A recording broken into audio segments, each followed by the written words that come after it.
self-possession is a big component of basic sanity, right? To be completely self-possessed is what I was just describing when we ended that last answer to that question, right? I'm not in reaction to things external to myself. I'm not in reaction to any conditioning that arises within me, thoughts that arise within me, old past experiences that arise in my memories that cause me to emote and get upset or something. I'm not in reaction to any of that. I'm self-possessed. No one can sell me swampland in Jersey, you know, I'm self-possessed. I don't feel guilted or shamed by other people. I'm self-possessed. I'm not manipulated into doing other things that I wouldn't do by other people or by circumstances. I'm self-possessed. You know, this is a crucial component of basic sanity. If we don't have that self-possession, how could you know you're making the choice to spiritually practice for the right reason to begin with?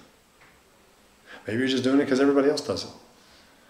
There are spiritual traditions and spiritual teachers who will tell you that motive doesn't really matter. Just do it and get on with it and it'll rectify itself. I see that that works sometimes. I'm not a fan of it. I'm not a fan of it for today's consumer of spirituality.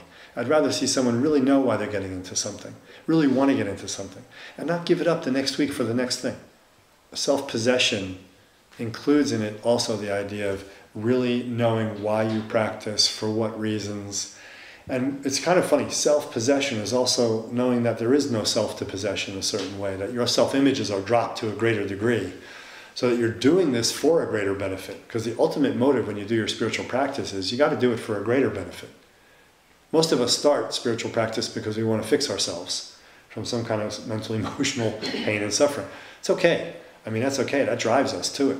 But once you engage with the practice, if you have a teacher, I think, who's savvy at all, they've got to awaken you to the fact that you have to come from the right motive, or all this effort you're making is a waste. At the end of that effort that's been wasted, you're going to either say, spirituality doesn't work, or that system doesn't work, or that teacher abused me, or wasn't I an idiot? All those four options are untenable in real spiritual work. You know, you don't need to go through that process if you start from a foundation of basic sanity, having a basic idea of who you are, what your purpose is in life, and having your psychological, emotional balance, and also being self-possessed, right? So a course like Foundations of Basic Sanity or any other kind of training in the world from any other spiritual system that addresses those needs and gives you the outcomes of self-possession, clarity, self-direction, life's purpose, non-reactivity, right? Positivistic attitude, and so forth. That's all wonderful stuff for them pursuing real spiritual work. It's necessary.